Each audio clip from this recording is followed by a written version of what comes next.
প্রত্যেককে বলছি, আপনারা বলবেন ভিডিও রেকর্ডিং অন করবেন প্রত্যেকের ভেতরে, পুরো প্রসেসের ভিডিও রেকর্ডিং অন করুন ক্যাম্পে, যতক্ষণ না বিএলএ দের এন্ট্রি দিচ্ছে। নিজেরা নিজের সেফটি করুন। আপনার নাম বাদ দিয়ে দিলে কিন্তু আপনি আগে ভোগে যাবেন। কেউ বাঁচাতে আসবে না, বিজেপি সিপিএম কেউ না। আজকে একটা নিজের অভিজ্ঞতা আপনাদের সঙ্গে শেয়ার করবো এসআইআর নিয়ে। আমার সাথে থাকে অভিজিৎ দাস, অভি। কখনো আমার ছবি তুলে দেয়, আমার সাথে রাজনৈতিক বন্ধু আমার সঙ্গেই থাকে বিভিন্ন প্রোগ্রামে যায়। যারা আমাকে পলিটিক্যাল প্রোগ্রামে দেখেছেন ওকেও তার সঙ্গে দেখেছেন। ওদের চারজনেরই, ও, ওর বাবা, ওর মা, ওর দিদি, ওদের চারজনেরই এসআইআর এর নাম উঠে গেছিল ড্রাফট লিস্টে। কিন্তু ওদের চারজনের মধ্যে ওর নামে নোটিশ ইস্যু হয় ক্যাম্পে আসার জন্য। বুঝুন, ও নাকি সন্দেহজনক, অথচ ওর বাবা ভারতীয়, মা ভারতীয়, দিদি ভারতীয়, প্রমাণিত। ড্রাফট লিস্টে নাম উঠেছে, নোটিশ পেল ও একা। ভালো ছিল। নোটিশে কোন রকম নির্দেশ লেখা নেই, মানে কারণ লেখা নেই কেন তাকে ডাকা হয়েছে, কি ডিসক্রিপেন্সি পাওয়া গেছে। খুব ভালো কথা, তাকে ডাক পাঠিয়েছে। সে আজকে এসআইআর ক্যাম্পে গেছে। এসআইআর ক্যাম্পে যাওয়ার পর অভিজ্ঞতা শুনুন। কাগজপত্র জমা নিল, সই করালো, করিয়ে বেরিয়ে আসার সময় সে দেখতে পাচ্ছে যে ওই যে লোকটা কাগজ জমা নিচ্ছে সে ফর্মের পেছনে লিখে নিল নো রেকর্ডস ফাউন্ড। ও পাল্টা ঘুরে জিজ্ঞেস করলো, আপনি নো রেকর্ডস ফাউন্ড লিখলেন কেন? বলছে তোমারও তো জানার দরকার নেই, তুমি চলে যাও। বলে তাকে তাড়িয়ে দিল লিটারেলি। এবার আমি আপনাদের একটা কথা বলছি, আপনারা যারা যারা এসআইআর ক্যাম্পে যাচ্ছেন সাবধান থাকুন। নো রেকর্ডস ফাউন্ড লেখা মানে আপনি যে ডকুমেন্ট গুলো জমা দিচ্ছেন ওগুলো মুড়িয়ে ডাস্টবিনে ফেলে দেবে, আর নির্বাচন কমিশনকে বলবে আমরা কোনো ডকুমেন্ট পাইনি। এখানে কারা?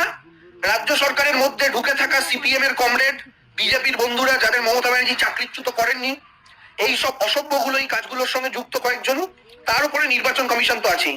আমার কোথাও গিয়ে মনে হচ্ছে সোশ্যাল মিডিয়া অ্যাকাউন্ট ট্র্যাক করে কিংবা বিভিন্ন ভাবে খোঁজ খবর করে সার্ভে করে বিজেপি তৃণমূল সমর্থকদের তালিকা তৈরি করেছে, যারা তৃণমূলের ভোটার বা সাপোর্টার। কারণ সোশ্যাল মিডিয়া অ্যাকাউন্ট অ্যানালিসিস করে বার করা যায়। বেছে বেছে তাদের নামে নোটিশ ইস্যু হচ্ছে এবং তাদেরকে ডাকা হচ্ছে। এবং অদ্ভুত ব্যাপার শুনুন, যে ফর্মটা নিয়ে ওখানে কাজ হচ্ছে তাকে দিয়ে সব টিক ফিক দেওয়ালো, করালো। করার পর ও যে 5টা ডকুমেন্ট জমা দিল, ফর্মে কোথাও লেখার জায়গা নেই যে এই 5টা ডকুমেন্ট তার থেকে পাওয়া গেছে, টিক করা জায়গা নেই। 2 নম্বর বক্তব্য, এই যে ফর্মে কোথাও নোটেড হলো না ওর সামনে ফর্মগুলো, ওই ডকুমেন্ট গুলো জমা দিয়েছে, তাহলে ও যেই ডকুমেন্ট গুলো জমা দিয়েছে সেই প্রমাণটা কোথায়? ভবিষ্যতে যদি এই লোকগুলো অস্বীকার করে না আমরা তো কোনো ডকুমেন্টই পাইনি, তাহলে কি কি প্রমাণ হবে? কে প্রমাণ করবে? এ আমার বন্ধু আমাকে তাই ফোন করে বলেছে। আমি ব্যাপারটা টেক আপ করলাম, বিভিন্ন জায়গায় ইনফর্ম করার মতো করেছি, সংবাদ মাধ্যমকে জানিয়েছি, সর্বত্র দলীয় উচ্চ নেতৃত্বকেও জানিয়েছি।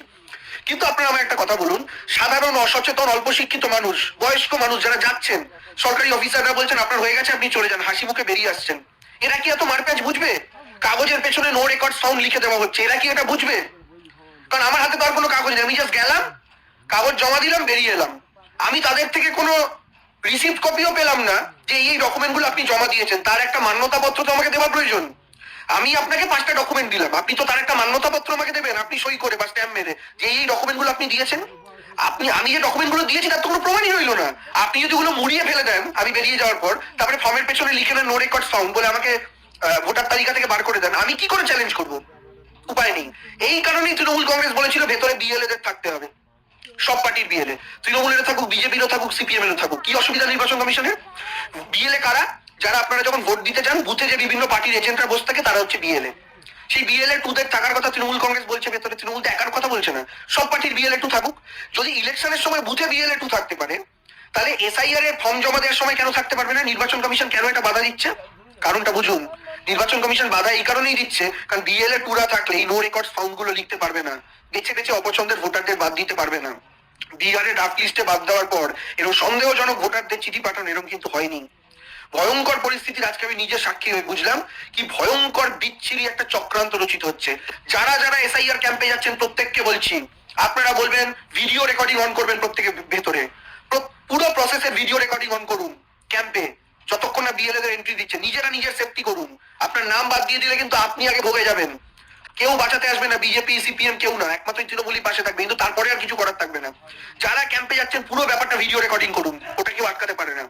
আপনি যে ডকুমেন্ট গুলো দিচ্ছেন ওই নির্বাচন কমিশনের অফিসারদের থেকে, বিজেপির দালালদের থেকে রিসিপ্ট কপি নিন। আমি এই ডকুমেন্ট গুলো দিলাম আপনি সই করে আমাকে দিন যে আমার থেকে এই ডকুমেন্ট গুলো আপনি পেয়েছেন, করে তারপরে আপনি সেখান থেকে গোটা ভিডিওগ্রাফি নিয়ে বেরোন। তার আগে কিন্তু নয়। সমস্ত মানুষদের বলছি, অসচেতন অল্প শিক্ষিত মানুষ দেখলেই এরা কিন্তু এই কাজটা করছে, বাকি সবার সাথেই করছে, সবাই হয়তো ধরতে পারবেন না। তাই ভয়ঙ্কর চক্রান্ত, নিজেদের নাগরিকত্ব বাঁচানোর লড়াইয়ের দায়িত্ব এবার নিজেদেরই কিন্তু আমাদের কাঁধে তুলে নিতে হবে। প্লিজ এই ভয়ঙ্কর ব্যাপারটা জানলাম, তাই আমি আপনাদের জানালাম। Please be aware, please be aware. আপনি আমার দলের সমর্থক হন বা না হন, আপনি আমার দলকে ভোট দিন বা না দিন, আপনি আমাকে গালাগালি করা লোক হন বা ভালোবাসা লোক হন, আই ডোন্ট কেয়ার। আপনি বাংলার মানুষ, আমি মন থেকে চাই আপনার নাম ভোটার লিস্টে থাকুক, আপনার নাম ভোটার লিস্টে উঠুক। দরকার হলে আপনি তৃণমূলের বিরুদ্ধে ভোট দিন গিয়ে, আপনার যদি তৃণমূলকে এত অপছন্দ হয়, আপনি মমতা ব্যানার্জিকে অপছন্দ হলে বিরুদ্ধে ভোট দিন, কিন্তু আপনার নাগরিকত্ব খোয়াতে তৃণমূল কংগ্রেস দেবে না। আমি আপনাদের সচেতন করার জন্য ভিডিওটা বানিয়েছি। আজকেই জানতে পেরেছি, আমি ইতিমধ্যে কজনের কপাল পুড়ে গেছে লাস্ট 3 দিনে। আজ এই মুহূর্ত থেকে জানা যাবেন, ভিডিওগ্রাফি পুরোটা করবেন এবং রিসিপ্ট কপি নেবেন।